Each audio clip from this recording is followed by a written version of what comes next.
SOAL Night Live, number 37. Today, my guest is Geoff Downs. Hey, Sean. Hey, Geoff. Good morning. How are you? Or Can I you hear me should say okay? good afternoon for you. Yeah, how are you? Pretty good. It's good to see you. Yeah, yeah, good to see you too. Yeah, great to have a chance to catch up. It's been a little while. Yeah, absolutely. So I see you've got a few guitars around there. Yeah, that's a few of them. There's more in other parts of the house. I'm sure, We I'm can never sure. have enough. No, exactly. I You say know, that with keyboards, but I don't know how to put them. how many do you have now, you think? Oh, God. Well, I've got three rigs that are all pretty much the same. And there's about 10 or 11 rigs in each rig. So, Uh-huh. and then I've got quite a few at my studio. So I maybe about 50 or so. Okay, that's Yeah. that's not an unusual answer for a No. prog keyboard player. Yeah. You know, Can't take them all around with you, mind. Yeah. yeah, I know a few that like have a warehouse full. It's I just, know. Yeah, I think Rick Wakeman's got a couple of warehouses. I can imagine he probably has stuff Yeah, he doesn't even remember he has. yeah. Probably just one's just full of mini mugs, probably. Yeah, no doubt, no doubt. Well, hey, it's really good to see you. Thanks for taking time to be on my new show. It's something I've No been problem. doing pretty much all year since COVID started. I figured if I can't play music, I could at least talk about it. Yeah, okay. You know, That's cool. I'm actually getting back to playing. I actually have a gig coming up in about 2 weeks at a friend's church, and we're just doing covers, a lot of classic rock and a lot of yacht rock. That Right. So Steely Dan meets Little is River it like Band. socially distanced and all that kind of thing? Oh, absolutely. It's called Rock on the Grass, which implies it's outside on the Right. lawn. Okay. So but yeah, believe me, I wouldn't be doing it unless it was safe. No, I've been no. very leery. I've had some friends that have been playing out probably more often than I think they should. And Yeah. so far everybody's been safe, but I don't know. It's a little dicey. So I'm gonna, you know, That's take, yeah, it's be tough, isn't it? very, be very particular about the gigs I take, but I'm Yeah. really excited to get back and do something. So Yeah, I think we all are, but at the moment it's all everything's on hold, so we just have to see how it works out. I know it. Well, I don't know. I'm feeling better now than I was 6 months ago. So hopefully Yeah, we're getting me too. closer to finding a way to make everything work safely. Well, cool. So tell me, how have you been spending your days lately during this unusual time? Well, I've been working on a few bits and pieces, few projects. We've been exchanging a few files on a new Yes album, so that's been pretty exciting. Uh, Although we've not been, in the same room, so it's been a lot of exchanging ideas online and stuff. And I've done another album with Chris Braid as well, and that's pretty well finished now. So little projects here and there, really. People ask me to play on a couple of tunes and send me the files, and I get stuck in with it. So that's the sort of musical side of it. Yeah, Uh, Keeping my computers up to speed, which is quite tricky. Getting all the latest software that I can. Um, just making as many decent noises as I can come across, really. oh yeah. Well, I'm sure there's plenty of those. So I understand you guys just wrapped up the rock and roll fantasy camp. Is that That's right? right. Steve, Alan, and myself, we did just a little sort of online fantasy camp thing, which was pretty good. I think that uh, in some ways it's kind of better because you've got that direct connection with each person rather than somebody chipping in asking too many questions. You get it's nicely spread out amongst the people that were on the line there. Sure. And I would take it that was mostly Yes fans. Pretty much so, yeah. I think that I knew most of the people anyway, so it was it was pretty straightforward, really. But yeah, I went through a couple of tunes that I created for like Machine Messiah. I showed them all the various elements of that I put together. And I gave them a few tricks that I used along the way that might help them, you know, make their own music and make some good stuff. Well, I heard some good stuff about it. We've got some mutual friends that went to it. I know our good buddy Joey was one of Yeah, them. Yeah, yeah. Joey the drummer. Yeah, yeah. With Yeah, the yeah, he's crazy. He's a good Yeah, dude. he's Yeah. awesome. Yeah, and he has a really good tribute out of New York. I think you guys have Yes, seen him Total before. Mass Retain. Yeah, Yeah, they're really good. I hear they're working up the Remembering side two of Tales, so Okay, that'd be interesting. somebody's going to play it, you know. Yeah, It's going but to get yeah, cool. Jerry's on the cruise to the edge, which we unfortunately we couldn't do this year, and it's been put off to the year after next. But they usually have that, the house band or the prog rock jam, and they tackle some of the more complex jazz stuff. I mean, it's all pretty complex, but that they they had a go at Gates of Delirium a couple of years ago, which was quite interesting. But Wow, yeah. And you guys were getting ready to do Relayer, is that right? Before that's everything right. got put Yeah. on hold? Well, we scheduled to start this year in the spring in Europe, but situations changed, and that's been put back till next spring. So hopefully, there'll be some kind of an easing up of the restrictions, so we can all get about and get back to doing what we love doing. Oh yeah. Well, I know we were all really anxious to see Relayer. You know, Yeah, yeah, they've been talking about it for years. Like, what and could they do next? You know, and it's like, it's a okay, phenomenal album. I mean, it it's really is. just the studying Patrick Morris's parts on there alone is is quite incredible. There's so many things going on at any given time, and it's extremely complex. I don't know whether they had fun making it or whether it was just a kind of challenge that they had to get through it. But when you analyze it, it's a pretty amazing album. It really is, and it's unlike any other album in the catalog, I think, you know. And I think Patrick has a lot to do with that. You know, it's I think had Rick stuck around, it probably would have sounded more of Tales, you know, but Yeah, in Patrick's hands it would became almost this jazz fusion thing. And if I'm not mistaken, the guys were kind of inspired by Mahavishnu and a bunch of 70s I think fusion you're at the right. time anyways. Is that right, you think? Yeah, I think that because that mid 70 period was when it was all happening. All the people like Chick Corea and Herbie Hancock, and from a keyboard player standpoint, that was all breaking through at that point, and it was kind of, I suppose, it was crossing over into progressive rock at that time. So there was I remember when I was a student at university, I'd go and see you know, Steely Dan one week and Chick Corea the next, and Yes the next, or whatever. It was they were all kind of cross fertilized in a funny kind of way. So it was a very interesting period for music, I think. Right bang in the middle of the 70s Oh yeah. when the lines were quite blurred between progressive rock and jazz rock. Oh yeah, you know, and I think at the end of the day, progressive fans really like both, you know, because they both have a sense of adventure and they have the chops and Yeah, the that's right. amazing arrangements. So it scratches a similar itch, I think. So, and I Well, even yeah, heard stories. I may be wrong, but I think Yes even did some double bills with Mahavishnu. I think Maybe, they might maybe. have done. Yeah, at some point. Yeah, Well, I've heard a funny story. You know, you've probably heard the story about how when they went to see King Crimson, the first King Crimson, John's like, yeah, Chris, we've got to practice more, you know. And then they saw Mahavishnu, they're like, Chris, we got to practice even more, yeah. you know. Yeah, I saw that. I saw Mahavishnu around the same time actually, because as you say, there were bands like Brand X was starting to be around at that time. Again, it was very much a kind of crossing of the waves between progressive English music and the influence of American jazz rock. So it was quite a fascinating time. I mean, when I was at music college, I was studying people like Chick Corea and Herbie Hancock and Stanley Clark and all of that stuff, and Billy Cobham, all of that era.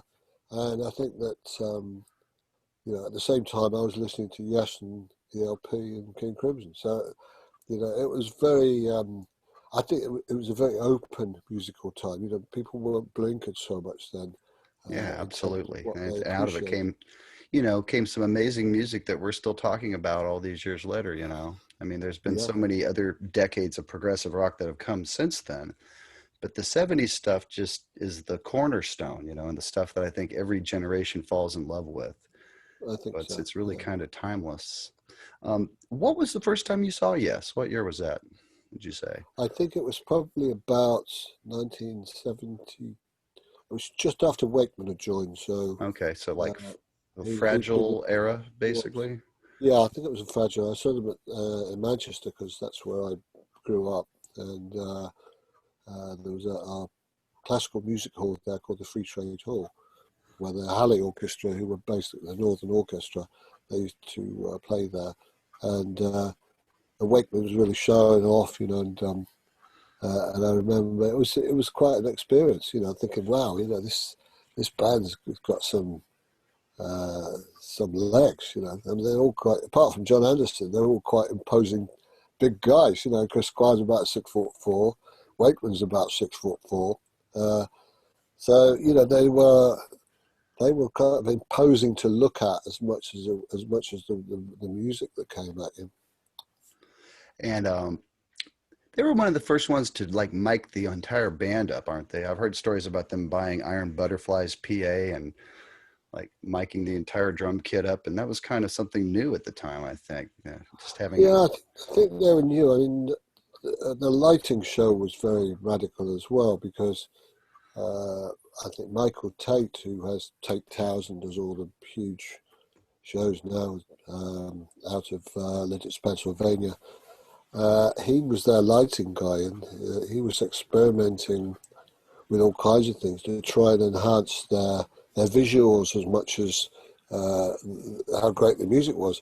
And he actually designed the round stage for them, which was a very, very radical design for a rock band to be, sort of turning around in the round, and Yeah, the whole vision of Yes was very, very impressive. oh, I can imagine. I wish I could have seen them back then, but little Yeah, too it young, a was. little too young. Um, but in the round, am I right that a little bit of the drama tour was in the round also, or was Yeah, that? I thought so. the American leg was in the round, the US leg, yeah. I thought so. And that was my first tour, so that was pretty scary. Oh, I can imagine. Pretty exhilarating too, I imagine. Yeah, I mean, when you think that you'd be in an arena, because a lot of them were the ice hockey arenas, so they held about, like Madison Square Garden, they held about 17, 18,000. But of course, when because they had it in the middle of the ice, or the covering on the ice, and in the middle of that, they put all more chairs in there. So it was just like a wall of faces, and it was scary. Yeah, I mean, I remember the first gig I did was in Toronto at the Ben Maple Leaf Gardens, and it was just wow. This is what I want to do. It was Oh, brilliant. absolutely. Yeah, yeah. What was it like to have a number one hit and then suddenly it's like, hold it, you're going to go to Yes. We're going to join Yes. Did it feel like you were kind of surfing a wave of popularity and then had to kind of stop and go do something else? Or was there any? Well, I think it was a combination of factors. I think that at that time, Yes was just a three-piece because they'd had these slightly disastrous sessions in Paris with Roy Thomas Baker and Yeah, I've heard. John Anderson and Rick had actually gone off to do other things, and so they were a three-piece being managed by the same management company that we had, so that Trevor and I had. And so we bumped into them in the office, and it was a case of, you know, I think Chris said to us, "You guys got any songs? We're looking for songs." And so we sat down and we started writing a couple of things that we thought might be suitable. And then we got into a rehearsal room with the guys. And the next thing you know, we're kind of, Trevor's singing and I'm playing keyboards, and we just kind of morphed into them in a way. It was not like a kind of, we'd like you guys to join the band. It was more of kind of a natural progression, and then we decided, well, we'll stop being pop stars and try being rock stars.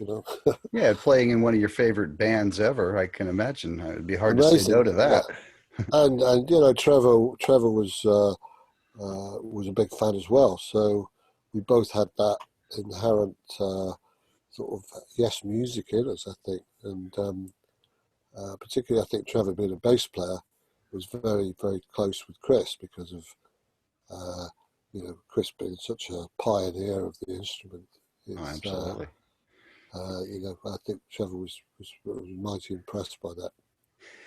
Question. We've seen a lot of the lip sync footage of Tempest Fugit and Into the Lens. Have you ever seen any actual live footage from that tour? Only very, very much different, distant camera. Uh, Probably just something that's one of the fans smuggled in and did a bit of a shot.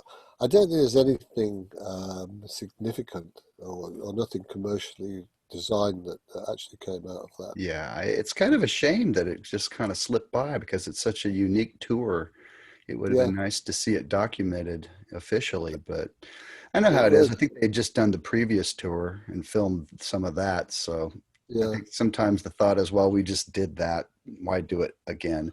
But the lineup and everything was so different. It would have been wonderful to get a really good glimpse at what it was like. But we have the live versions, we can listen to, so we kind of know. But it'd be yeah. interesting to see the staging and such. It would have been. I think that, but we're much more savvy now, aren't we? Everything's filmed. Everything's filmed from about Oh, you a guys were hundred you, angles. you guys were on quite a roll. I was collecting them all, but then I think it became kind of cost prohibitive to keep doing the actual video of Yeah. the shows. Is that right? I think so, yeah. I mean, making videos then, when it was, the beginning of the 80s, was a very expensive game, and particularly when MTV started, and people were making commercial videos, they were costing fortunes, hundreds of thousands of dollars, just to make one thing. Because I think the record label realised how significant MTV was when it came out in 1981 that they could break their artists on there very easily rather than having to go to radio. Sure. And you were the first guy to play a chord or arpeggio on MTV. A little spread, I call it. Yeah, There you go. Yeah, yeah, that's pretty the neat, opening the opening bars of Video Killer Radio Star. Yeah, and my hands are there playing that little opening spread. So Do you feel like that was a prophetic thing? Did video really kill the radio star, you think?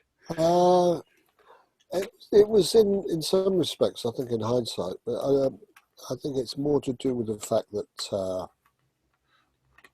it was about how technology changes people's perception of the arts. And I think that that goes back to the silent films when the movie stars in the silent films suddenly had to talk in the movies, and their voices didn't match up to the characters that they were seeing as the in the silent films. So Oh, yeah. it kind of the whole generation of technology changed the cycle of how people were. I think, and I think the same with the radio. I think when television first started coming out, I think a lot of the old radio announcers didn't really, when people saw the face and it couldn't equate to that person. And that's really what it's about. It's about, I mean, obviously things like some things were prophetic, like, computers writing music and, rewriting symphonies and things like that, which, has happened in a lot of ways. People sit there and rattle away on a computer and it does the rest for you. So, certain things I think were pretty prophetic in there. Yeah, I totally agree. Yeah, although I don't think it totally killed the radio star per se. I mean, No, radio is still kicking in one way or another. And radio's radio's still got a very important part to play, I think. oh, I agree. It's not like you have to always have this visual stimulus. Sometimes it's just better to let your Yeah, imagination do that. I mean, as far as music's concerned, I think it is very it's become very stylized. I mean, it's very hard to get progressive music being played on a radio station. That's for sure. Oh, sure. Uh, um, and so, yeah, it's become a bit stylized, I think. And whenever we get played, whether it be Asia or the Buggles or Yes or whatever, it's always on a classic station rather than the latest station. Whereas I remember with Asia when we were we first came out, we were on every single rock station, and what they had, the AM stations then, which was the early pre-FM stations. Hmm. So that was yeah. I mean, I think it was a bit more open then for people like me, but I was a lot younger then. I've always thought, and I wonder if maybe you see a similar line of thinking, that the greatest follow-up to Drama was the first Asia album. Right, that's an If interesting concept. Well, I just think the way that you and Steve play together very much carried over to that record. I And think that was an important ingredient because I think that I've always had ever since started working with Steve on the Drama album, I think we've had a kind of inert understanding of the. He's much more of a virtuoso instrumentalist than I am. So I tended to work more with him as in a supporting role, I suppose, in many ways. So I gave him the soundscapes and the things that he could basically fly over. And that's sort of carried on, I think, pretty much throughout that we've been working together for the 40 years. well, I agree. And I think that, yeah, just there's this simpatico thing between the two of you that just blends so nicely. And I think you inspire some of his best playing. I mean, if you just compare Tormato to Drama, it's like all the noodling is gone and it's down to Yeah, just concise parts that really serve the song well. And there's still amazing playing in them, but it seemed like, Wakeman was more of a sparring partner and you yeah. supported him better.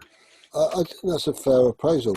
I mean, having said that, I think that if you go further back and you look at, say, Close to the Edge, you know, you can see Wakeman does quite a lot more supporting role underneath the Oh, rest of very the true. arrangement. Yeah. And so I think that as time went by, he became more virtuosic, if you like, or more, you know, outrageously soloing and that kind of thing, rather than playing that kind of role. If you listen to some of those organ parts on Close to the Edge, he's not really doing a great deal, but he's just kind of holding the harmonic texture there. And I think when you got to I think it was apparent on Going for the One to some degree is that there was a lot of like you say, sparring partner. Steve would be going away and Wakeman would be off doing something else, and that the two things were at times conflicting, but sometimes it was magical. But uh, and I think maybe Tormato was even an extension of that. So when I got involved with the drama album with Steve, I think that he was kind of happy to have a keyboard player that was not sort of trying to tangle with him all the time and was actually trying to support him. Sure. Instead of like, I'll match you note for note. It was more like, let's just make music together here. Um, I'm curious, did it feel like they were onto a new direction when you hooked up with the trio?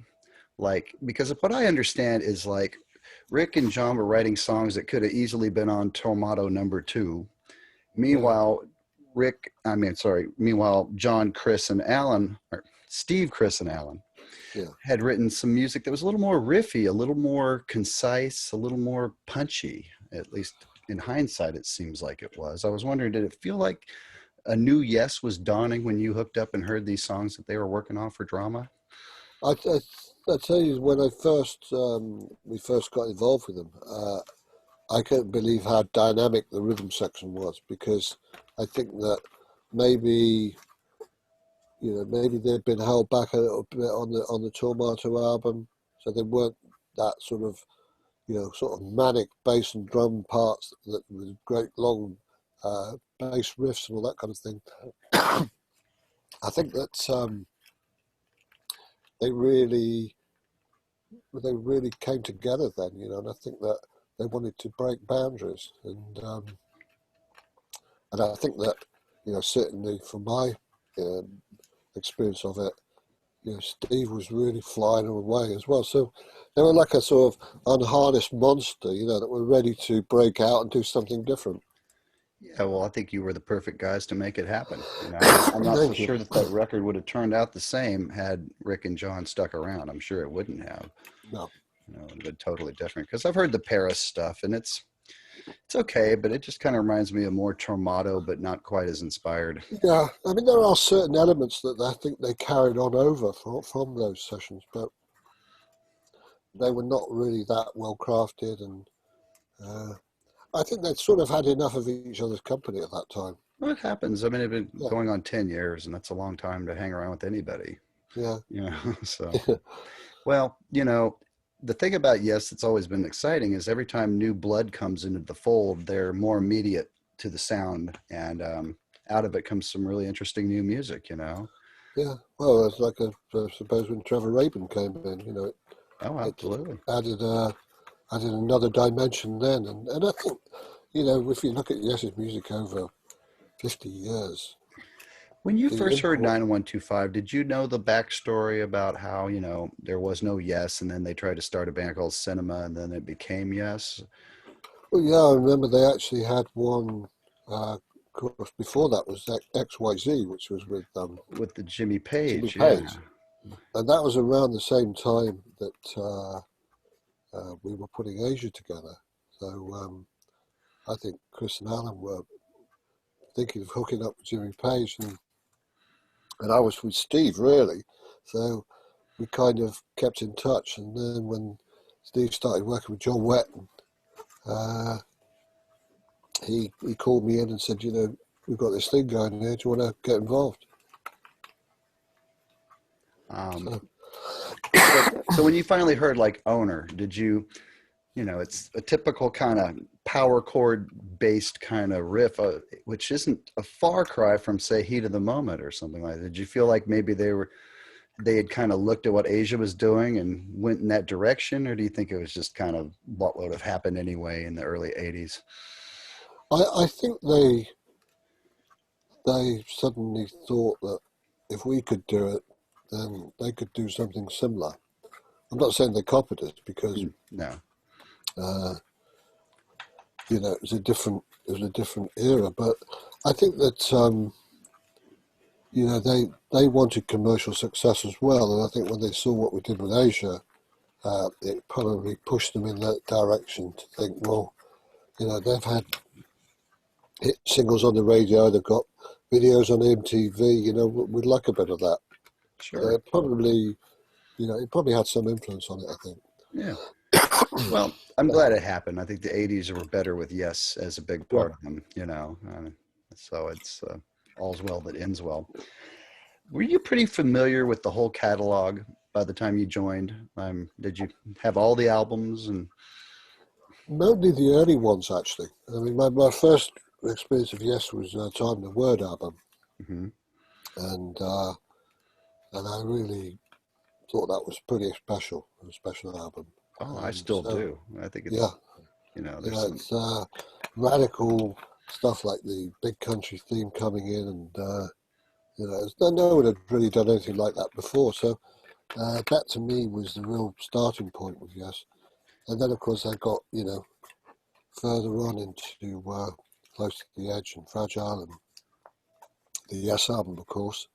Uh, so I was really in that period. I think after Close to the Edge, I kind of drifted off, and maybe I was getting into more of the jazz rock stuff, Mhm. and so I kind of moved away from Yes at that point. So even the Relay album, I was not really that familiar with, nor Go for the One or Tomato. So those three albums, I was moving into other areas. I think at that point. So when we came round to actually reviewing the old albums and going out into the album series, it was a bit of an eye opener because I was not totally familiar with all of that stuff. Yeah, I was gonna. That's kind of what I was getting at. Is Are there any tunes that you really have grown to love now that you've explored those albums? Yeah, I mean, I think Gates of Delirium is a fantastic piece. Oh I yeah. didn't realize what an amazing piece that was. I think that parts of Going for the One, Turn of the Century, Awaken, of course, some amazing pieces were put together on that album particularly. But yeah, I mean, I enjoy playing it all. It's all got merit, and even going back to the Tony K stuff, Tony was a fundamental part of the whole thing. Oh, absolutely. And what an amazing organ sound. I just Hmm. think he had such an edge to it. That's it. It was really, really dirty and gravelly. It was great. Very much. I think Rick's organ sounds were a little more conservative in comparison. Yeah, So yeah, yeah. He just didn't go for the overdriven Leslie, and I think that's something that when I got involved with Yes on the Drama album, Chris was very much says, wind up that Leslie, let's hear it growl, because uh, I think he wanted to go back more to that sort of Tony K uh, Hammond sound, that was really very much just a part of that I era. can think of some examples, and people have said that that album is a bit of a throwback to like the Yes album, and Yeah, in that sense, I can see it. yeah, And even like these big chords kind of held, like yesterday a morning came a smile yeah, upon it, or cables that carry the light to yeah, the cities we build, yeah, same kind of yeah. thing. Big, And then the big chord, the big suspended chord with lots of dirt on it. yeah, You know, exactly. and I think there's a parallel between that because uh, it's funny you should say that, but that always reminds me of that section on the S album is that great big fat suspended chord with lots of dirt on it, it's just sustained underneath. Exactly. Uh, that's such a great element of Yes. I don't think Wakeman really did much of that, to be honest. I don't think there's that kind of that dirty, earthy sort of Hammond sound. I And don't I think think so. the reason that particularly Chris was very happy that I was adhering to that idea. Willing to go back to that. Well, yeah, I think that's just one of the many things that makes that album so special. I've talked with a lot of other keyboardists, and young guys like me look back fondly on things like the Mellotron because Yeah, I never had to deal with one in person. yeah. So there's You a wouldn't have certain to carry one romance. around. Exactly. And you got Yeah. to admit, the sound is amazing. It's Oh yeah. timeless. So there's a reason that it's loved so much. But I noticed a lot of keyboard players, like Rick's a good example, where it's like every few years he'd kind of redo his rig and put in all this modern stuff. Hmm. And I was wondering, is it just, it's like, was it just exciting to have brand new boards coming along that somehow worked better or easier or, the urge to upgrade? I'm just curious your thoughts on that. And if it's like a I never think ending it's thing for keyboard players or just depends on the Yeah, I person. think I think it's a bit of a double-edged sword, really, because whilst you've got much easier technology to have at hand, the you can't ever really beat the sound of those early instruments. Certainly the mellotron and the Hammond organ. Sure. It's required a totally different kind of technique. All these keyboards, the Mini Moog had a different technique. All of those early keyboards that we used in progressive music had their own specific technique, and you only had you know the mellotron would only hold for 8 seconds or whatever, and then the keyboard was like sponge, sloppy. So it required a whole different approach. So I think when it's all very well you've got all these magical keyboards now, which I use live as well, which simulate samples of mellotrons and all the rest of it. Uh, I still think that maybe doesn't quite grab the way that those instruments were played in the early days. Like a Fender Rhodes or something like that had its own technique. Yeah. Clavinet, all of those things that people used had different techniques. Yeah, very much. Did you use Rhodes much? It seems like Rhodes is not really used a whole lot in the progressive rock genre. I mean, it's all over fusion, but Pat Yeah, Mraz on Sound Chaser is one of the few examples I can even think of Rhodes on a Yes record. well, yeah, there's that great big sort of arpeggio part in the beginning of Sound Chaser. Yeah. Uh, but I used it on drama in a few times. Yeah, I was thinking there by the Yeah, waterside, yeah, under that kind uh, of bit. yeah. That bit's very rosy. Uh, yeah, I think Wakeman was more. He was more on the RMI piano, which is more of a kind of brittle sound and uh, almost like a kind of very reedy sort of sound. It Yeah, didn't have that sort of that sort of warm, sort of phasey, bubbly kind of sound that the Rhodes had. yeah, So he was much more RMI pianos. I think that Patrick did use Rhodes in quite a few places. Uh, I think in the 11/8 section in Gates, he used one of the sustained section there towards the end. Um, but yeah, it's not widely common. Not widely common in there, but I think I used Rhodes quite a bit because I think maybe that was the influence of the jazz rock thing yeah, taking a bit of a hold of me and yeah. to be putting that in there. Well, I love that sound. It's great. Do you think, am I right that it was really hard to get a real piano sound on stage until like the late 80s when Yamaha came out with that one that kind of looked like a little grand piano? I forget the number. I mean, it seems like a lot of people use Rhodes in lieu of a piano. Like I would use a piano here if only I could get a decent piano sound on stage, but since I won't, I'll just use the RMI or I'll use the Rhodes or whatever. Yeah, well, I used to use the Yamaha CP70 and That's the one. CP80. Yes. Yeah, It but that seemed was like, around the sort of late 70s, early 80s. did that seem like a bit of a revelation when that one came out? It was about as good as it got because obviously the concept of dragging a real piano around was not really an option. Right. And this thing folded up into two halves so you could put it in a flight case. A very Um, heavy flight case. yeah, and the thing was, it was a bit of a bugger to tune as well because the strings were very, very. It wasn't like multi-strung. It was just one string per note. So Oh, okay. the bass strings themselves were very, very. They were quite short. So in order to get that depth of sound out was quite difficult. But it did the job. I think more so than trying to do it on a Rhodes or an RMI or anything like that. Which in fact they sounded very much like an electric piano.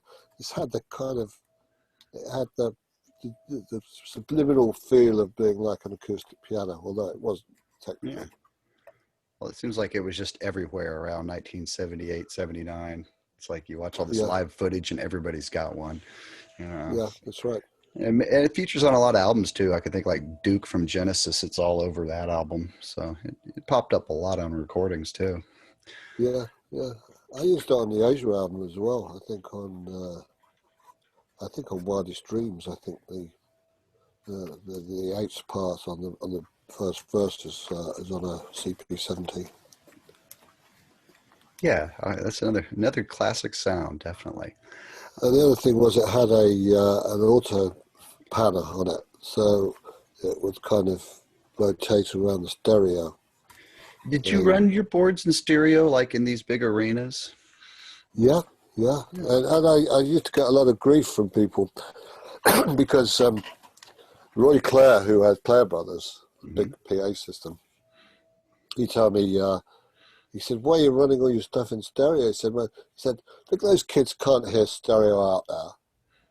And I said, "Well, actually, they can." I said, "You tell that to the people that go and watch Pink Floyd, when they've got all this stuff bouncing around the arena and Sure. things like Yeah.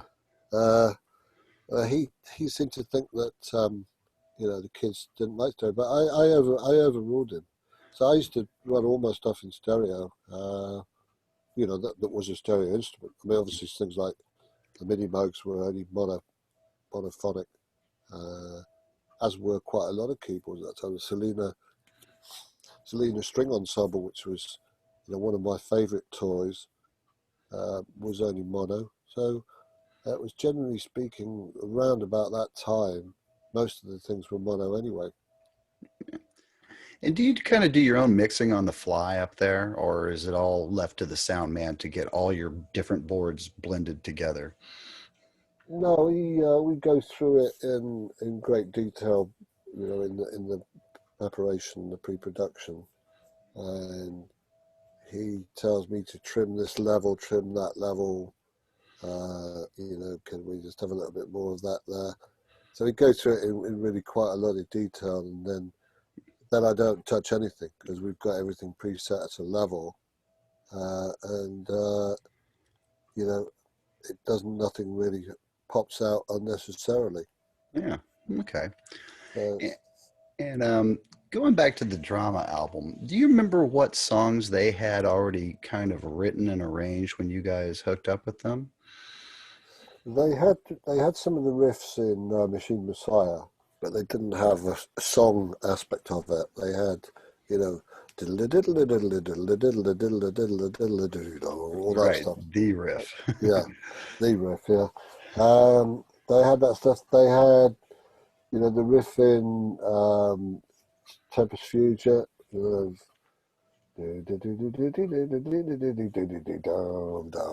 All that stuff. Uh, but I think, well, when we came in, we started bringing the song elements into those riffs, and that's how, for instance, we had "I'm a Camera," which with the Buggles, which became, into the lens. So that our ideas kind of got yesified. Yeah, it's almost easier to see how it evolved in that direction because we can go back and listen to the Buggles versus this, but the other way yeah, around, it's kind of a mystery. So it's interesting to hear yeah. what you all So brought to the we ones took they were working on.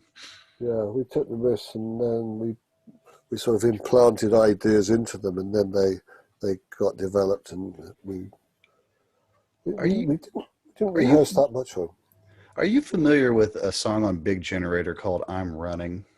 Yeah, I have heard demos from the drama era where that bass line is played. Do you remember it yeah. popping up during the drama days and just not getting used because it was maybe I just don't I don't remember that, no, but it does have a familiar twist to it. That's for yeah, sure. do that and do that, boom, ba, ba, ba, da. It's got that South American kind of Yeah, vibe to it, yeah. maybe which probably wouldn't have fit on drama anyway. No, I've heard stories about him, Chris just playing it over and over, and Trevor finally going, "Okay, Chris, we'll write a song around it." And yeah. like you're driving me crazy with this thing. Okay, Well, we'll the use thing it. was, Chris used to get very attached to these ideas and to these riffs, and they probably did stick around for years, because he's he'd get very attached to these riffs and these ideas. So it doesn't surprise me that it was something that was probably hanging about there before he got in. They made the track for the Big Generator. Yeah, it only had to wait 7 years. I think there's other riffs in the catalog that waited decades Uh, to get used, yeah. So Well, Fly from Here took about 40 years to come out. 35 years to come out. yeah. Now, that whole sidelong suite, I have to say, I think that's one of the best things that Yes has done, in contemporary times. And am I right that the majority of it was already written a long time ago? Yeah. And was there anything that was written freshly to add to it when the album was made? I think Steve's section, the bumpy ride, that was pretty new. Uh, Okay. so a lot of people have different opinions about that. Some people like it. Some people find it a sort of gratuitous side note. But I don't mind it. It uh, reminds me of something that could have been on Tormato, yeah, personally.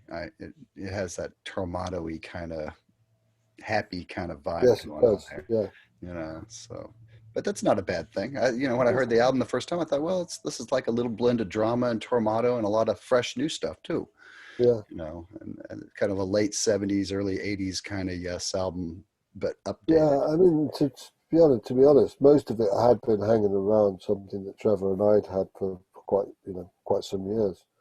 Yeah. So I think that when they got Trevor in to produce the album at the very beginning of the Fly From Here sessions, Fly From Here was really the main piece they wanted to do, and I think that's why they, or certainly Trevor was in. I think he was fairly institutional in getting me back in the band, to be honest, um, because I think he felt that we were doing that material.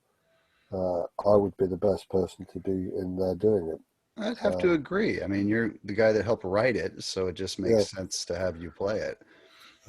and then it stretched out onto the other stuff, and I think that's when the guys turned around and said, uh, "Well, since as you've written most, you might as well rejoin the band." Yeah. So that's how it all came about, and I'm going back now almost 10 years, which is February 2011. Yeah. That's when they invited me back in. I've Yeah. been there So ever since. yeah, yeah, yeah. And you've got the longest tenure of any Yes keyboardist at this Yeah, point. yeah, Did you ever that's think something. you would be back in Yes? Um, I'd had a few when I was in the States. I was working in the States for a couple of years in California, and Chris would call me up sometimes and say, "You should come back in Yes." But it never really happened. There was an abortive thing where they were going to do a tour called More Drama, which is going back to around about 2005, something like that. 2000, maybe a bit earlier actually. And yeah, I mean, Chris was often saying, you should come back into Yes, but I don't think that at that time, John Anderson was still there. Uh, I think he wanted Rick Wakeman in. There was a kind of a thing where John Anderson and Rick Wakeman were very, very tight, in terms of, Oh yeah. they saw themselves as, if he wasn't in Yes, I wasn't going to be in Yes, uh, so yeah, I think that I literally just kind of felt maybe that one day it would happen. Yeah, Okay. Well, yeah, indeed it did. And you know, there's been a little bit of discussion about the return trip, and I was curious your thoughts on it. Some people are like, "Oh, they're erasing Benoit David from Yes history," and it's like, I don't see it that way. I mean, you can always go listen to that version if you want to. So I'm just yeah. curious your I don't thoughts think it on. was. I don't think it was ever a case of steamrolling Benoit out of the album. I think it was something. Trevor felt very close to the material and the songs, and I think it was very much him running with the ball in that respect that he wanted a chance to be able to do those songs himself, and that's really why the return trip came about. And I think that it was a kind of a bit of a mission for him because he wanted to, maybe he felt he wanted to prove himself or whatever. I don't know what the full reasons were, but I certainly collaborated on it with him in quite a few areas, and I think he was happy in the role. I don't think it was anyone's uh, notion to make well, Benoit wasn't good enough on it or anything like that. I think that it was just an alternative version that was Oh put yeah. forward. Well, I think so too. And honestly, I mean, even when it came out with Benoit, it's like, this is almost a drama reunion. Was there ever Yeah, any talk to just have Trevor sing them back then? Or was it like, we've got this new guy and he's going to tour, and obviously Trevor's not going to tour, so don't even go there? yeah. No, I think that Benoit was, he he was there on the beginning of that era of Yes, when him and Oliver were there. So he was very much, you know, they're always very loyal people. I mean, people have always said this stuff about, oh God, they boot him out, they kick him out. Yes, it's like this revolving door. Um, my experience is that, all the members have always been very loyal, and I think that Chris particularly was Mr. Loyal, and I think that uh, the fact that he brought Benoit in the first place, he was very keen that he should continue, and so. As I say, Trevor was more in the role of producer anyway, so I don't think that he would have been right at that time to go out and try and front Yes, to be honest. Sure. Oh yeah. Well, it's still, I find the whole turn of events rather fascinating, because, Yeah, so hearing do the album with Benoit was like, well, since Trevor, it's almost like, it almost sounded like there was a demo that Trevor sang on and Benoit was doing his best to recreate it because he really reminded me of Trevor when it came to phrasing and all that yeah, kind of stuff. So I it's almost think like, Trevor pushed him quite hard in that area because Trevor had such a um, single-minded concept of how it should be presented that he did push Benoit in quite a few areas. Maybe Benoit was a little bit uncomfortable in some areas, I don't know, but certainly I think he wanted to establish the vocal aspect the way that he kind of saw it in yeah. many ways.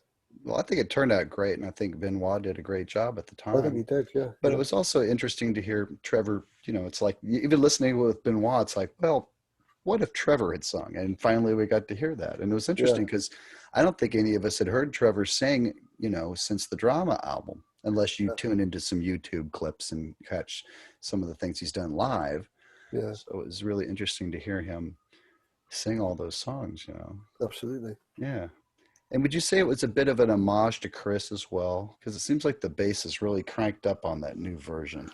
Yeah, I think he felt that it was, something that Chris would have liked, Uh, uh, as I said before, Trevor was very much not in awe of Chris, but very respectful of his ability as a bass player and a vocalist. And Trevor learned a lot off him. I think when they're doing particularly the 90125 album, uh, Trevor Trevor learned a lot from Chris, and so I think there was that underlying deep respect that Trevor had. So when Chris died, I think that Trevor thought maybe this was a nice way to pay homage to him. Yeah, I agree. I think so. I think both versions are worthy and nice to have in the collection. Yeah, And great batch of songs too. I think it's a very strong modern Yes album. Um, so I have a few fan questions here that were sent to me.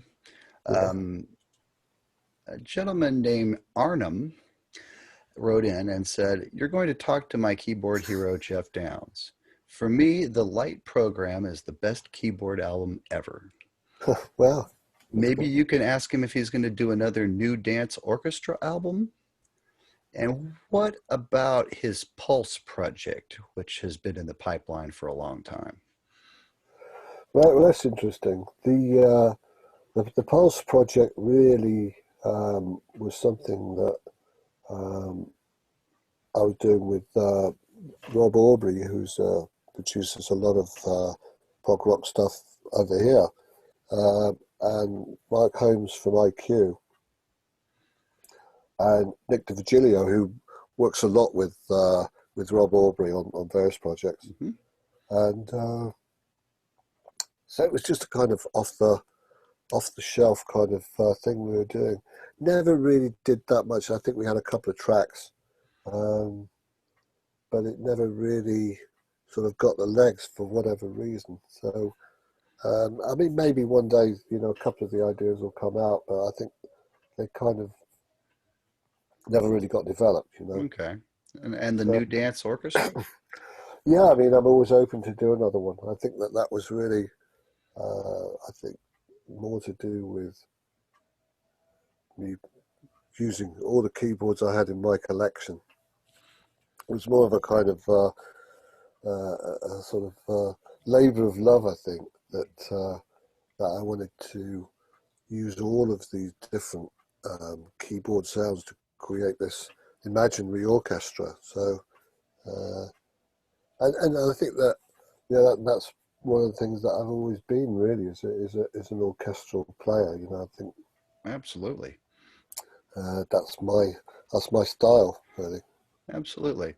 And it gets a little tiring, you always get the Rick Wakeman comparison because of, just filling his spot sometimes. Yeah, But you were a pioneer in your own way. I mean, man, you're an 80s keyboard pioneer par excellence as far as I'm concerned. So, thank you.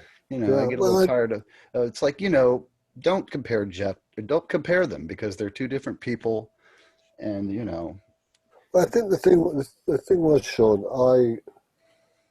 I revered those people. From Tony Kaye to uh, Keith Emerson and Wakeman. Those are the guys that really inspired me to do something as a keyboard player. I think that I was not trying to emulate them. I mean, someone like Keith Emerson's technique was off the scale. I mean, there's very few players that could even match him today. And I think that when you put all those guys together, the thing that I really grabbed me was the fact that I could take those instruments and turn them into, you know, not just me playing a fast line or something like that, but create these huge textures and the layers of sounds that would create this whole different type of keyboard picture, if you like.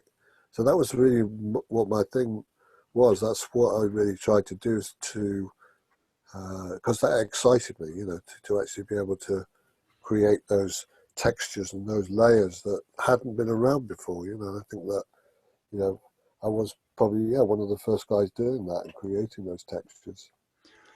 do you think, do you ever look back on some keyboard sounds and think, wow, that didn't age very well in hindsight?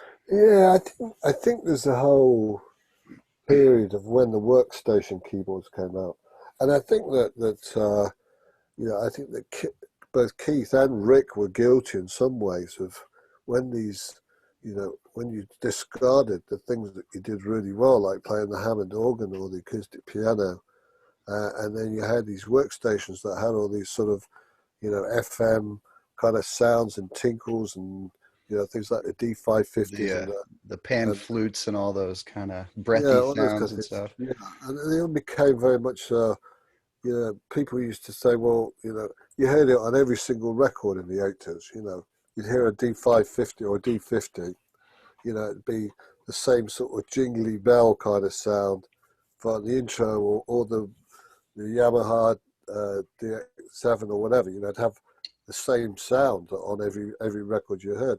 And I think what it did was when I think that Keith and Rick started using that stuff, I don't think it really worked with that style of playing. And I remember, I agree. and I'm Yeah. not being critical in any way, No, but I mean it was just the sign of the times, I think. But I remember seeing Rick playing an M1, Korg M1, and it just didn't have the right feel to it because he'd not grown up with that era. I mean, I kind of grew up with that, the digital keyboards coming in. I had the Fairlight and all that sort of stuff, sure. and so I had kind of, I suppose, the benefit of knowledge that I'd already started to move with the new technology of keyboards, which were there at the beginning of the 80s, Oh and I yeah. think that in many ways was very helpful to me. That I tried not to go too cheesy on some of those sounds. I mean, they're cheesy, those sounds. That's kind of the key word. And in hindsight, I listen to things like the live ABWH album, and it just, between the electric drums and the Korgs, Yeah, it seems so 1989. You it know. does, and I think that, and this is no critical thing because No, I mean, I still really like that album, but I just yeah, wonder what it would have been like if there'd been a little Hammond on it and some real Moog, and there probably is but that's it. little real I Moog mean, on it. people may say that about I try and be as careful as possible now that I try not to be I try not to be too cheesy. It's easy to be cheesy, but I think the thing was that I remember seeing uh, Igor, who was an amazing player, had incredible technique. Yeah. But the sounds he was using were not really getting across. There were sort of these sharp, chunky digital sounds that not really suited to Yes's music. If you're trying to recreate the older stuff, particularly, um, you've got to know, those mellotrons have got to sound quite authentic. Yeah. The Hammond Yeah. organ's got to sound pretty authentic. Acoustic piano's got to sound pretty authentic. That's for my money. Oh, I agree. It just Uh, seems like something's missing when it's not there. yeah, And it's not like anybody goes, "Oh, this is better with these modern sounds." It's like, no, no. It's you want to hear no. what was on the record or something close. And I love your attention to detail when it comes to those vintage sounds. Well, I did try because I think that you can't just get a workstation out of the box and expect to get every sound from close to the edge, for instance. Right. They're not They're in not going there. to work. Right. What do you think about guys where I mean, you and Rick are guys that obviously have lots of boards around you so you can have any sound you need at the ready without having to Yeah. fumble with the menu. Can you ever imagine doing a Yes show where you just had a couple boards and MIDI'd everything, all the patch changes and stuff? Uh, I could do that, but it would take a lot of preparation because you'd have to kind of zone everything off. I mean, when I did some stuff with Asia in the 90s when we went out there, I would I only had two master keyboards, like full length master keyboards. So and then I had a rack of modules, so I'd zone these things off. So it was only two keyboards on stage. I mean, it was fairly effective, I'd say, but there's certain things like, for instance, when you play the Hammond organ, you really need one keyboard or two keyboards that you can do the sweep on. You've got a keyboard that's zoned. You Right. know, you've only got like a little area to do it. Right. Whereas, if you're doing one of those big, the paint roller, Yeah. one of those, Yeah. you It's need the like, whole keyboard to be able to do that. right. And halfway And through it, you wound up hitting another sound. exactly, yeah. Or if you've got, I mean, you could do it technically, but you'd have a lot of changes. But if it's when you're playing a piano, you need the full spectrum of the keyboard. Oh, absolutely. You can't say, oh well, I just play this little bit in the middle. You want to hear that whole thing clunking away there. So that's one of the reasons why I have a number of keyboards on stage because I've got things set up to be the piano, things set up to be the Hammond, things set up to be the Maratron, things set up to be mini Moogs and poly Moogs and memory Moogs. So it's all a whole learning curve to be able to because there's a lot of sounds involved in it.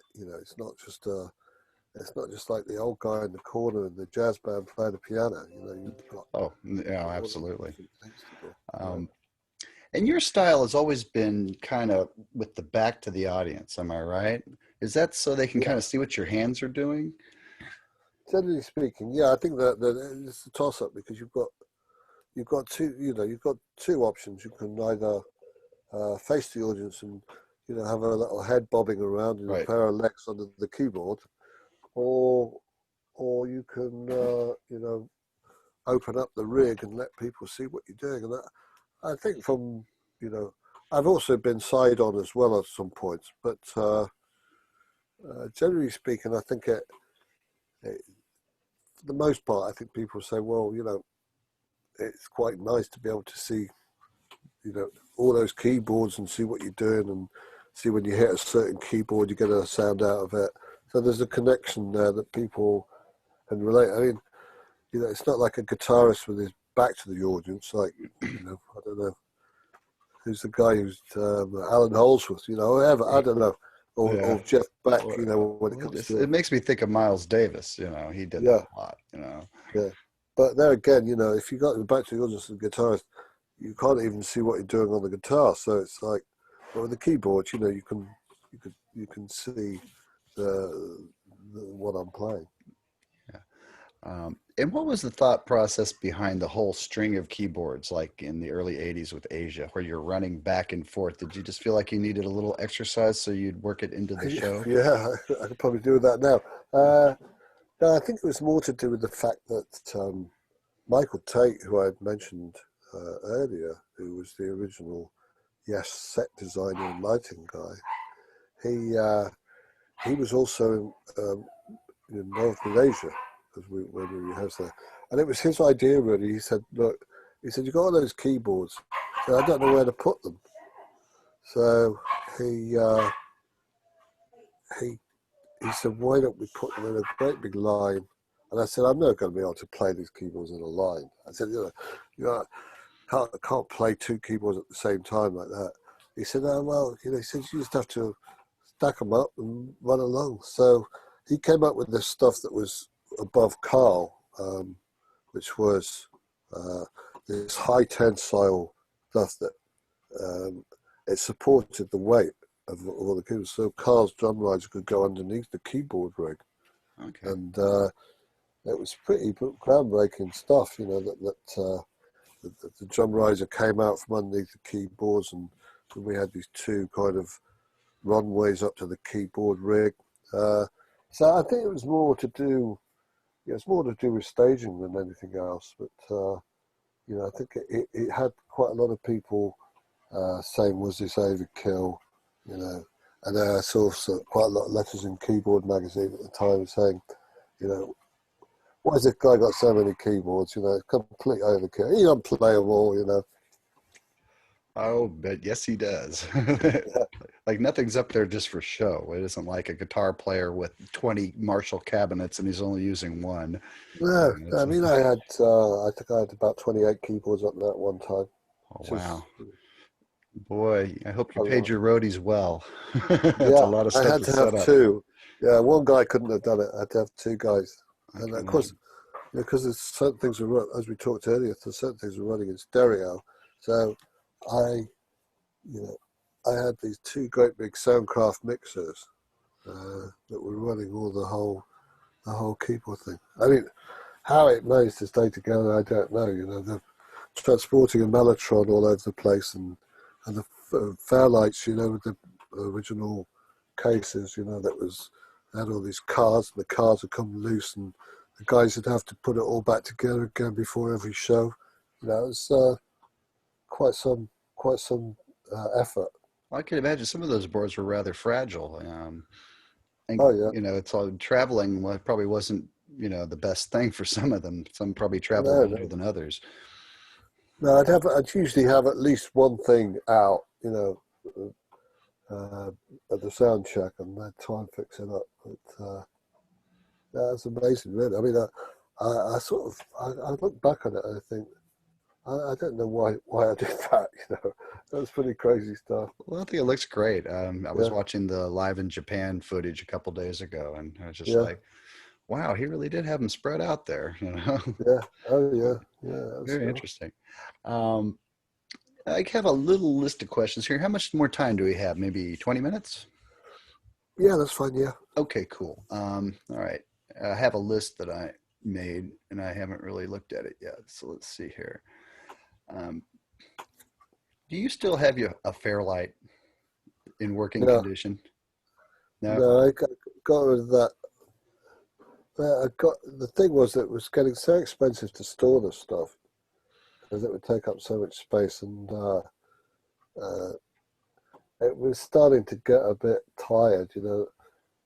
The They did another version of it, which was the Fairlight 2 series, and I kind of thought, well, by that time there was other samplers coming out that were, the Iakais and things like that, were starting to, become pretty easy to manage, and the Fairlight was still very.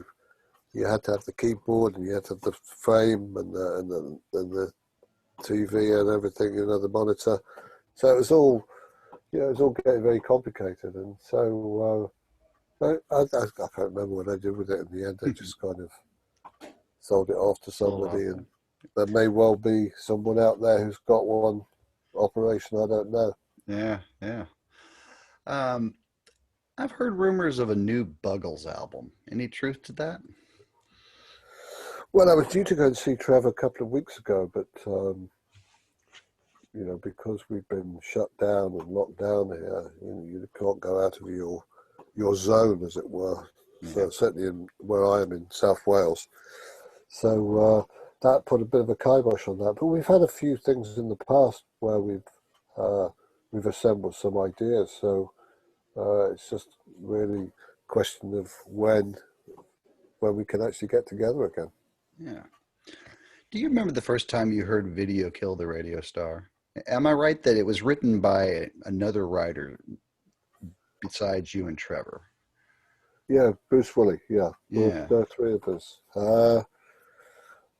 And when you say the first time I heard it, the first time I heard it on the radio, or the first time I heard the idea? Just like heard the idea. Yeah, I do. It was because I was writing with Bruce and Trevor at the time, and I think uh, Bruce threw up this idea, and then Trevor came up with the lyric, and then we started to craft the song from there. So it was very much uh, an idea. I think Bruce had this three-chord idea, which was the basis of video, but then uh, he left us after we'd written the song. He got offered a solo deal with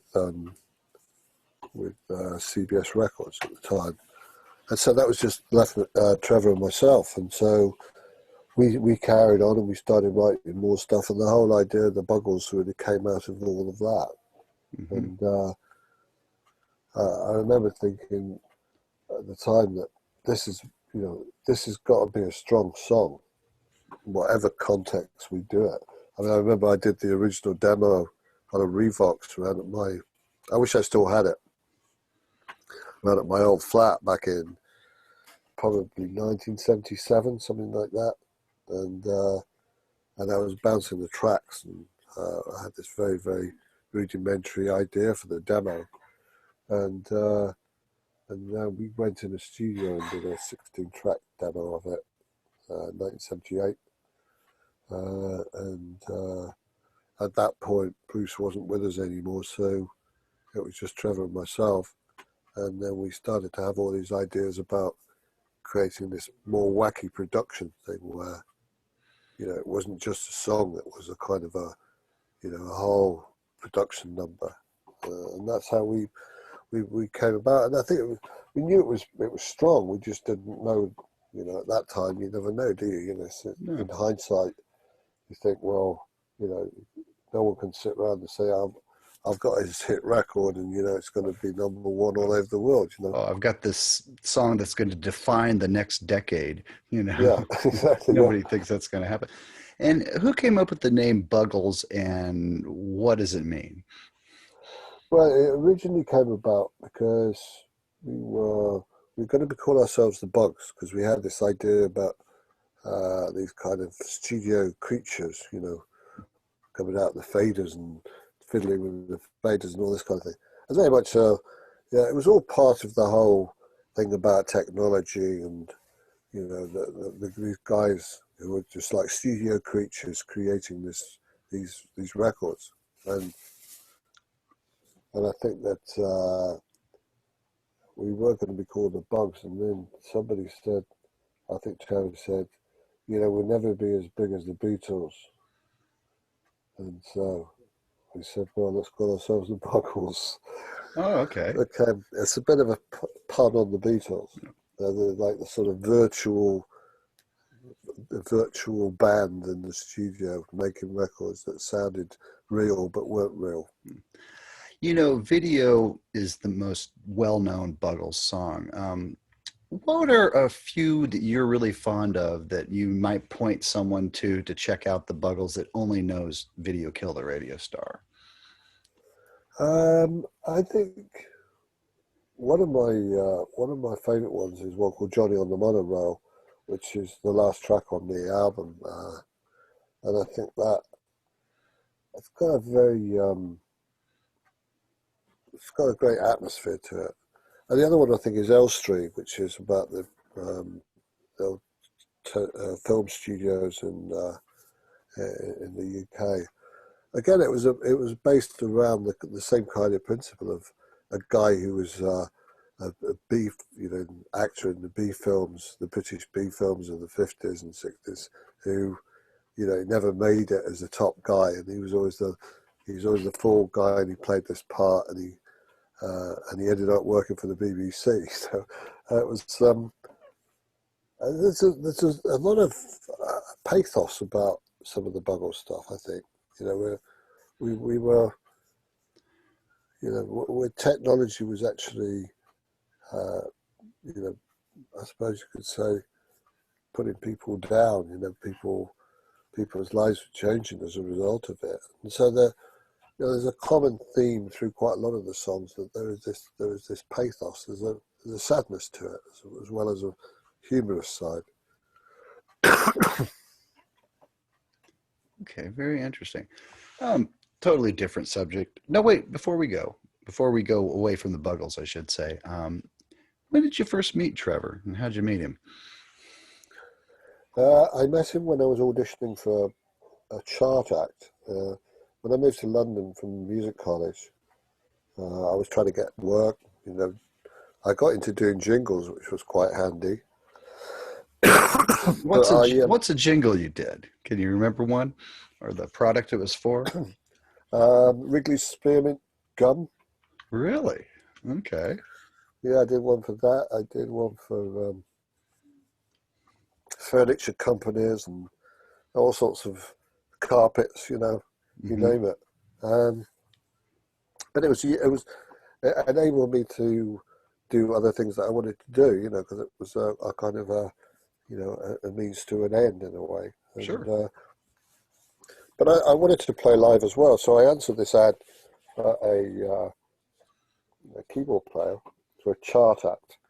Now, the musical Bible then was Melody Maker, where there's a whole column musicians wanted, and people used to advertise if they wanted a genre or whatever. Hmm. So I answered this ad, and Trevor was the MD putting it all together. He was actually it's a disco singer called Tina Charles, who'd had quite a few big hits in the disco scene in the mid-70s.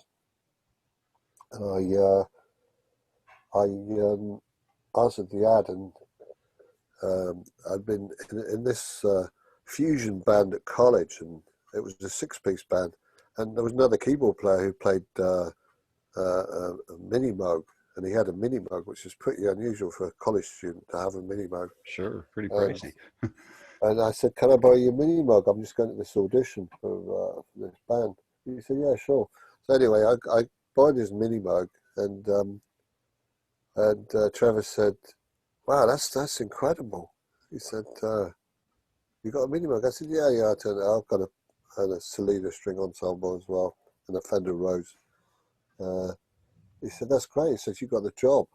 You got the job because I had a mini moog, but It's like, wait, I borrowed it, but yeah, I'll figure something out. yeah, I'll Right? figure something out. Yeah. So anyway, yeah. So I got the job in the band, and then we that lasted probably about a year or so. She was touring, and then she went off and got married and had a kid and stopped touring. But at that point, Trevor and myself really started to get a good understanding with each other, and we're a couple of guys from the north of England who try and come down south to make a living. So we had a lot in common, I think. Oh yeah, absolutely. Quite a team. Even Yeah, all these years later, a lifelong friendship. That's yeah, awesome. yeah. That's a long time, How's probably. he been doing lately? He's pretty good. Yeah, yeah. He's keeping going. I think he's still producing some quite high-flying stuff. He does Rod Stewart and he did Robbie Williams, and I mean Robbie Williams don't mean much in America, but he's a huge star Oh in yeah, Europe. familiar with the name. Uh,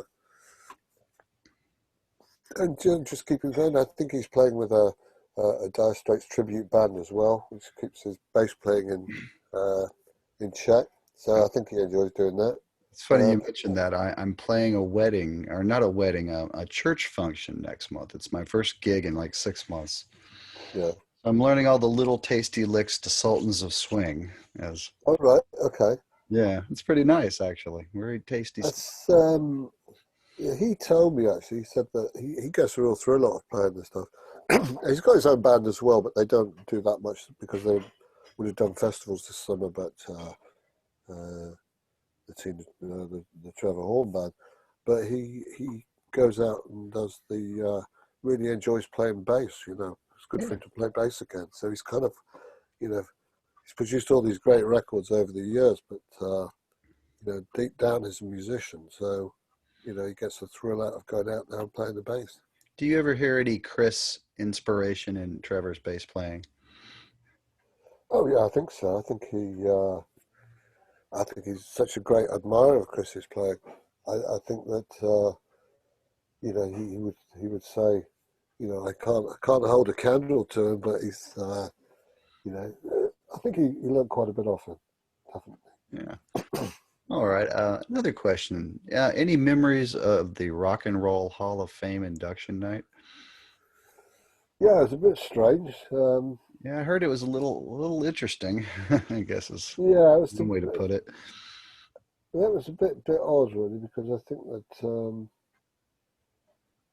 the odd thing was that we were at different tables. So um, there was a sort of inbuilt animosity, between the the ARW camp and the current Yes camp. Mainly because I think that there'd been some kind of adverse comments made about our Yes and the AR coming from the ARW camp. So there was a bit of friction there. I think that I mean it didn't come to blows or anything, but there was obviously a great divide between them and us, if you like. But Yeah. it was interesting. I think Steve and Alan really just weathered it for the sake of, you know, you know, they felt they had to do it, which is fair enough. I mean, why not? They both deserved a place in the Rock and Roll Hall of Fame, Yeah. and I think probably, it was probably about right that the 8 people of Yes that were selected by the Rock and Roll Hall of Fame were the ones that went through. Yeah, I guess so. But in hindsight, a lot of people, I mean, it's like yes is in. So Yeah, in hindsight, people would probably think that everyone is in. And in my mind, you are. It's like maybe they yeah. didn't give everybody a statue, but your band is in there. So I think what happened was that the I think it was it Parliament or one of those big sort of bands had about 40 members that were in oh yeah. uh, were actually uh, involved in it, and I think that they thought, hang on a minute, we better start capping this because you know we're going to have so many people at the induction ceremony, it's just going to go crazy. So uh, I think it was okay, and I think that certainly Yes deserved to be in it, that's for sure. What'd you think of the performance? um, I thought it was good. Yeah. Okay. Yeah. Well, it's part of a big box set now of performances from the Rock and Roll Hall of Fame. So it's out there for anybody who wants to check it Yeah, out. I thought that Geddy Lee. It was good of Geddy Lee to come in and do it. Yeah, he was awesome. I thought he did a Yeah, great job, and I'm yeah, sure that was a huge thrill for him. He's such a big fan. yeah. I think there's been a lot of hankering for them to be in for years, and so it was probably about right that they did Yeah. get in when they got I in. mean, it's a shame they didn't get in when Chris was still alive because I think Well, maybe that's it. Yeah, he would have loved it more than anyone. I think in a way. I think so, and I think that considering that he was the main sort of cog in the wheel throughout the whole of Yes's history, it's a shame that it happened when it did because certainly if you ask me, why is the band Yes still going today? I'd say that one of the main reasons is because of Chris Squire, and Sure. the fact that he was there from the very beginning, and the fact that he was there in every single manifestation of the band throughout, and I think that he would take a lot of credit for having managed to do that. Yeah. And there's some talk from the oh, my phone's ringing. Hold on a minute. Yep. Let me kill it. Hold on. Just let it go. They'll hang up. Okay. Um, Hang on. Don't worry. I'm going to have to go in 5, I think. Okay, good. Then we better wrap it up pretty Yeah. quickly. Yeah. I wanted to ask about Heaven and Earth and also ask about the new album. And I was curious your thoughts on Heaven and Earth a few years later. It turned out to be kind of a different Yes album. And I'm wondering if it maybe felt a little rushed in Um, preparation and if that had anything to do with the end result. I don't think it was rushed. I think it was somewhat ill thought out in some respects, because um, I think that we hadn't really reviewed the material in the way that we probably should have done, and I don't think we had that uh, method of playing the backing tracks live together.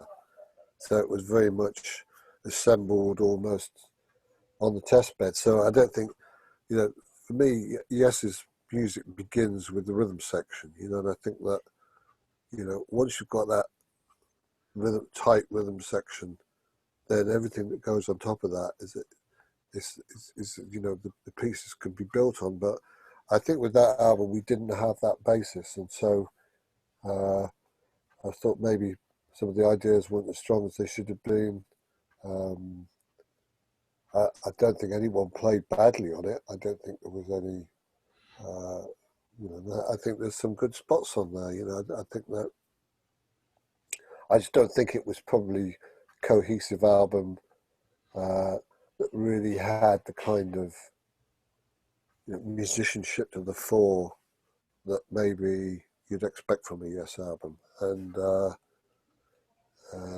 when you listen, even if you listen to Live from Here, you can tell that there's a great kind of thunderous rhythm section going on there, and I think we missed out on that for whatever reason. I don't know. I think that we spent too long on certain aspects of it. I don't think particularly Roy Thomas Baker was the right guy to go back to Did he as a even leave producer. a mark on it, or you know, Not really. I think that we put quite a lot of faith in his uh, ability to pull out the best of the musicianship, but it didn't really happen in that way. So I think what we ended up with was really quite a kind of um, level kind of album. It was kind of a lot of the tracks were kind of mid-paced. There was no kind of real edgy stuff on there, yeah. and I think that that's what the album lacks. And I think that as I say, there's some good elements to it, but I know that quite a lot of fans were disappointed with it, in some respects, because they were maybe expecting a Close to the Edge or or even a drama. I don't know. Mm.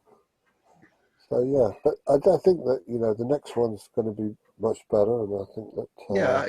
Can you tell us a little bit about how it's shaping up and what you want it to be? well, I really look forward to um, expanding. I mentioned the rhythm section before, and I think that I think that's very important that we start at that point. I mean, it's all very well accumulating the song ideas and all the rest of it, but I think that you know once you get that rhythm section right and it's really cooking and it's fiery, uh, that's really what Yes is all about. It's got that whole thing with the bass and drums pumping away.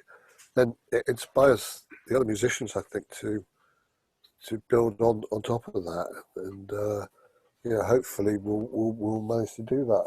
When it's going to come out, I don't know. It's still early days yet, and the fact that we're not allowed to be in the same room as it stands at the moment kind of gives us a bit of a disadvantage. But I think that we will come good with it. Okay, well, excellent. Well, I'm looking forward to that, and Yeah. no hurry. Don't No, no, don't rush it out. It's better no. We won't. let things germinate as long as possible.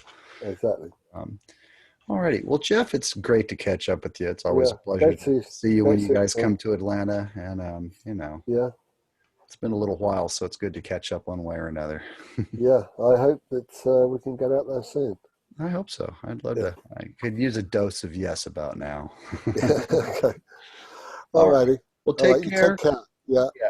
Good luck. Stay. Good luck with the gigs and everything, and keep going. Oh yeah, you know it. You know it. And I'll Okay. keep kicking away with this show too. So stay Brilliant. tuned. There's more Good luck. coming up. All righty Okay. then. Take care, Geoff. Fantastic. Yeah. Stay strong. Ciao. Right. We'll see you. Right.